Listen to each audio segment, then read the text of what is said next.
तो दोस्तों प्रस्तुत है राग दरबारी। इस कहानी को श्रीलाल शुक्ल जी ने 1967 में लिखा था। तो प्रस्तुत है कहानी का पहला पार्ट। शहर का किनारा उसे छोड़ते ही भारतीय देहात का महासागर शुरू हो जाता था। वहीं एक ट्रक खड़ा था। उसे देखते ही यकीन हो जाता था इसका जन्म केवल सड़कों के साथ बलात्कार करने के लिए हुआ है। जैसे कि सत्य के होते हैं, इस ट्रक के भी कई पहलू थे। पुलिस वाले उसे एक ओर से देखकर कह सकते थे कि वह सड़क के बीच में खड़ा है, दूसरी ओर से देखकर ड्राइवर कह सकता था कि वह सड़क के किनारे पर है। चालू फैशन के हिसाब से ड्राइवर ने ट्रक का दाहिना दरवाजा खोलकर डैने की तरफ फैला दिया था। इससे ट्रक की खूबसूरती बढ़ गई थी, साथ ही यह खतरा भी मिट गया था कि उसके वहां होते हुए कोई दूसरी सवारी भी सड़क के ऊपर से निकल सकती है।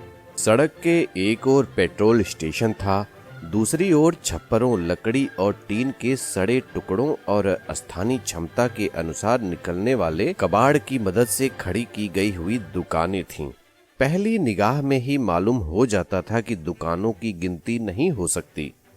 प्रायः सभी में जनता का एक मन पसंद पेय मिलता था, जिसे वहां गर्द चिकट चाय की कई बार इस्तेमाल हुई पत्ती और खौलते पानी आदि के सहारे बनाया जाता था। उनमें मिठाइयां भी थीं, जो दिन रात आंधी पानी और मक्खी मच्छरों के हमलों का बहादुरी से मुकाबला करती थीं। वे हमारे देसी कारीगरों के हस्त कौशल और उनकी वैज्ञानिक दक्षता का सबूत देती थीं।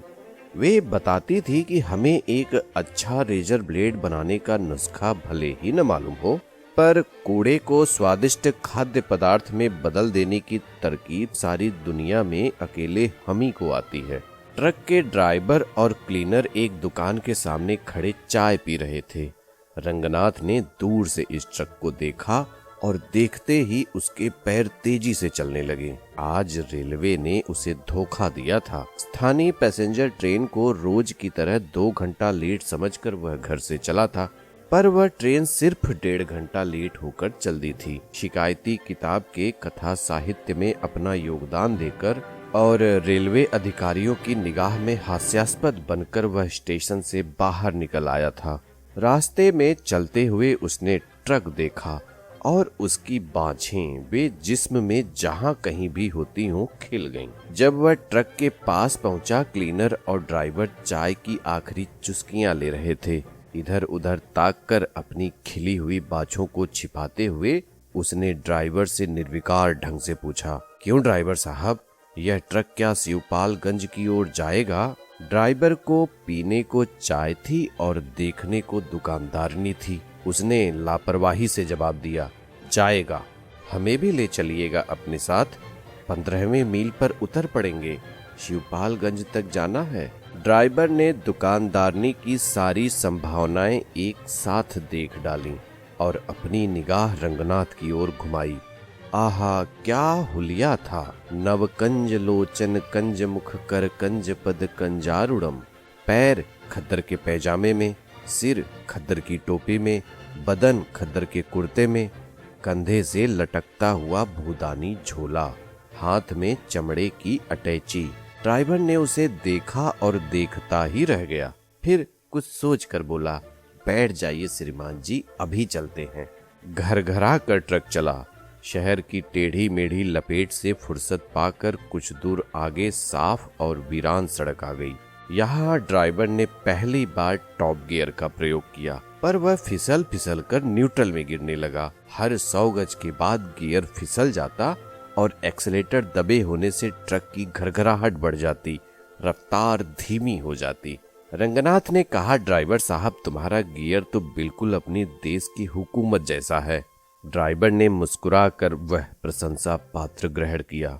रंगनाथ ने अपनी बात साफ करने की कोशिश की।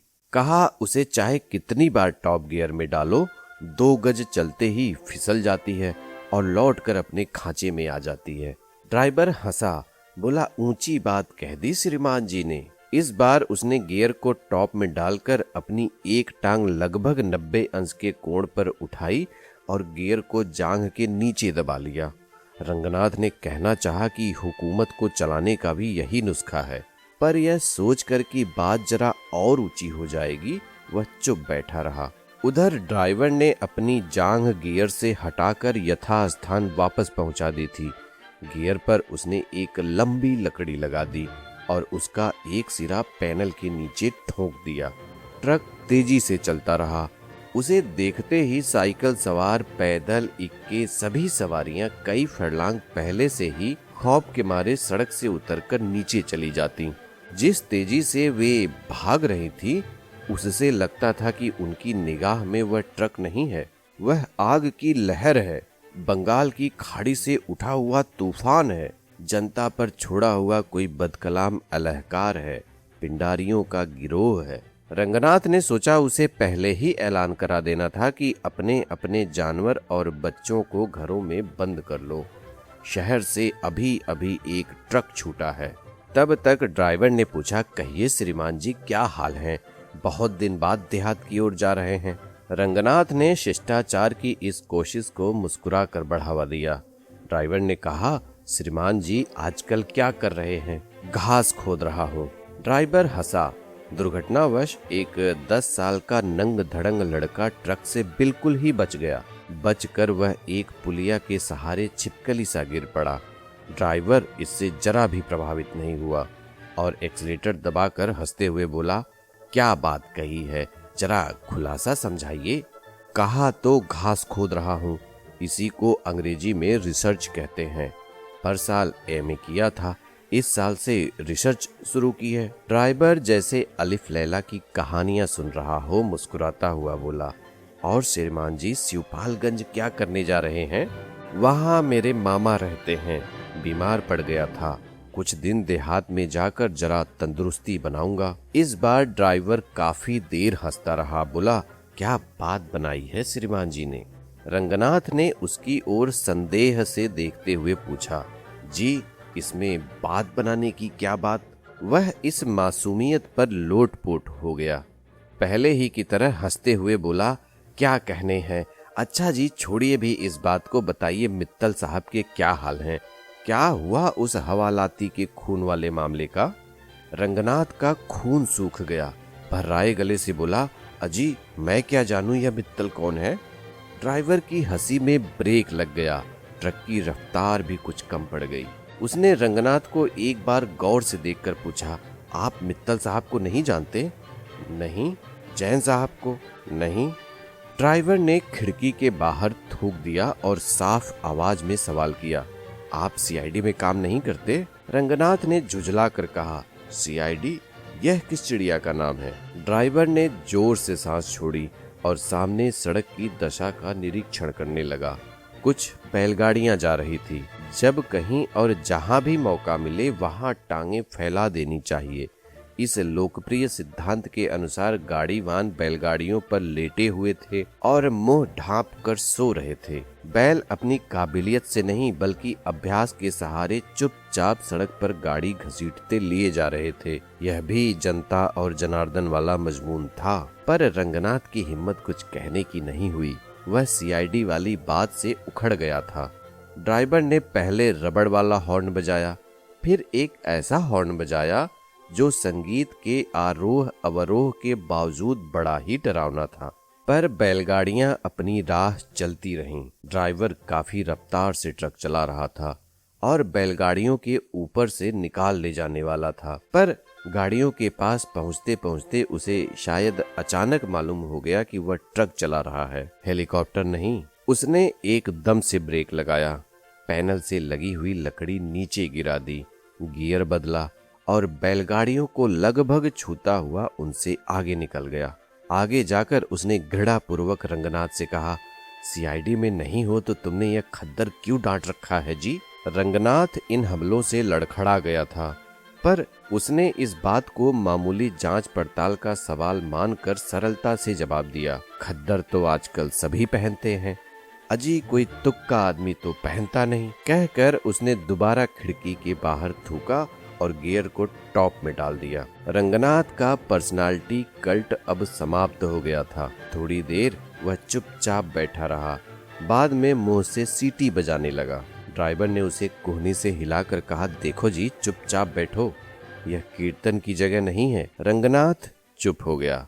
तभी ड्राइवर ने झुंझला कर कहा, यह गियर बार बार फिसल कर न्यूट्रल में ही घुसता है, देख क्या रहे हो, जरा पकड़े रहो जी। थोड़ी देर में उसने दोबारा झुंझला कर कहा, ऐसे नहीं, इस तरह दबाकर ठीक से पकड़े रहो। ट्रक के पीछे काफी देर से हॉर्न बजता आ रहा था।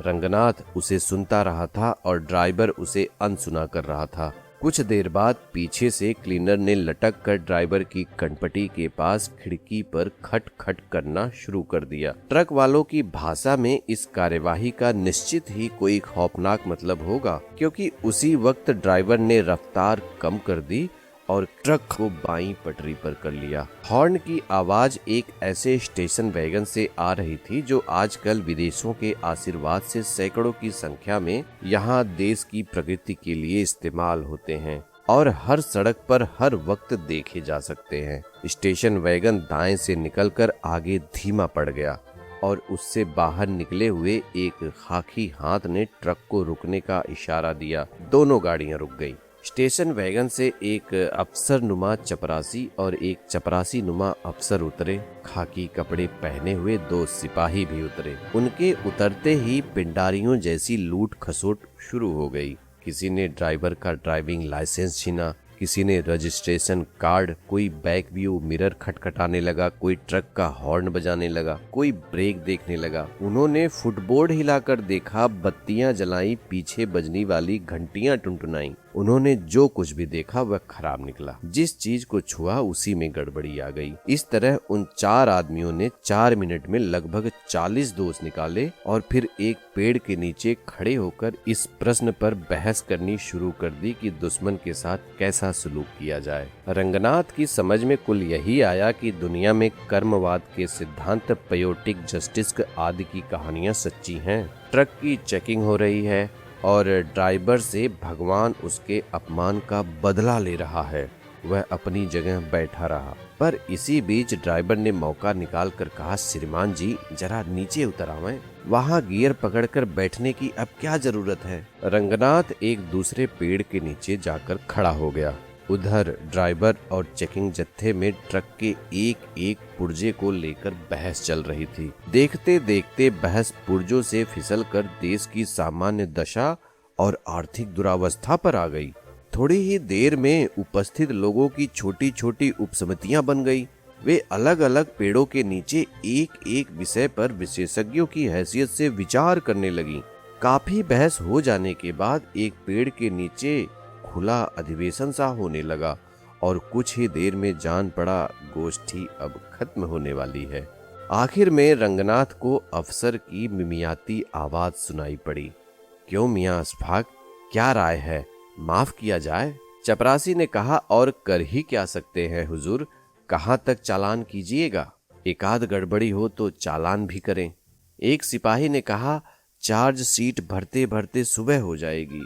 इधर उधर की बातों के बाद अफसर ने कहा, अच्छा जाओ जी बंटा सिंह, तुम्हें माफ किया। ड्राइवर ने खुशामद के साथ कहा, ऐसा काम श्रीमान जी ही कर सकते हैं। अफसर काफी देर से दूसरे पेड़ के नीचे खड़े हुए रंगनाथ की ओर देख रहा था। सिगरेट सुलगाता हुआ वह उसकी ओर आया। पास आकर पूछा, आप भी इसी ट्रक पर जा रहे हैं? जी हाँ।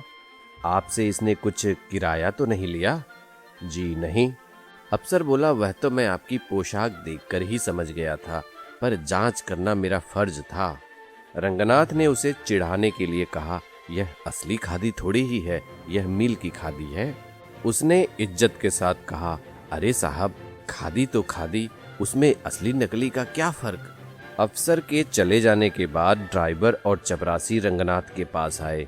ड्राइवर ने कहा, जरा 2 रुपए तो निकालना जी।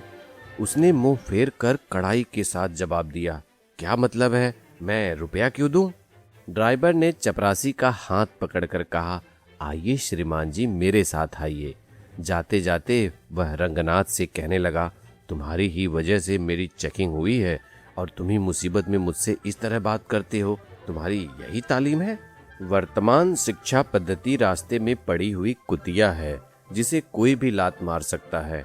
ड्राइवर भी उस पर रास्ता चलते चलते एक जुमला मारकर चपरासी के साथ ट्रक की ओर चल दिया। रंगनाथ ने देखा शाम घिर रही है, उसका अटैची ट्रक में रखा है। शिवपालगंज अभी 5 मील दूर है और उसे लोगों की सद्भावना की जरूरत है। वह धीरे धीरे ट्रक की ओर आया। उधर स्टेशन वैगन का ड्राइवर हॉर्न बजा बजा कर चपरासी को वापस बुला रहा था। रंगनाथ ने 2 रुपए ड्राइवर को देने चाहे। उसने कहा, अब दे ही रहे हो तो अर्दली साहब को दे दो, मैं तुम्हारे रुपयों का क्या करूंगा। कहते कहते उसकी आवाज में उन सन्यासियों की खनक आ गई जो पैसा हाथ से नहीं छूते, सिर्फ दूसरों को यह बताते हैं कि तुम्हारा पैसा हाथ की मैल है।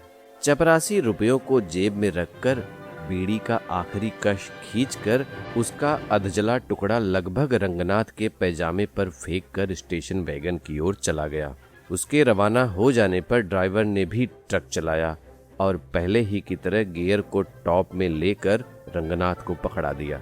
फिर अचानक बिना किसी वजह के वह मुंह को गोल गोल बनाकर सीटी पर सिनेमा की एक धुन निकालने लगा। रंगनाथ चुपचाप सुनता रहा। थोड़ी देर में धुंधलके में सड़क की पटरी पर दोनों ओर कुछ गठरियां सी रखी हुई नजर आईं। ये औरतें थीं जो कतार बांधकर बैठी हुई थीं। वे इत्मीनान से बातचीत करती हुई वायु सेवन कर रही थीं और लगे हाथ मल मूत्र का विसर्जन भी। सड़क के नीचे घूरे पटे पड़े थे और उनकी बदबू के बोझ से शाम की हवा किसी गर्भवती की तरह अलसाई हुई सी चल रही थी। कुछ दूरी पर कुत्तों के भौंकने की आवाजें हुईं। आंखों के आगे धुएं के जाले उड़ते हुए नजर आए। इससे इनकार नहीं हो सकता था कि वे किसी गांव के पास आ गए थे। यही शिवपालगंज था।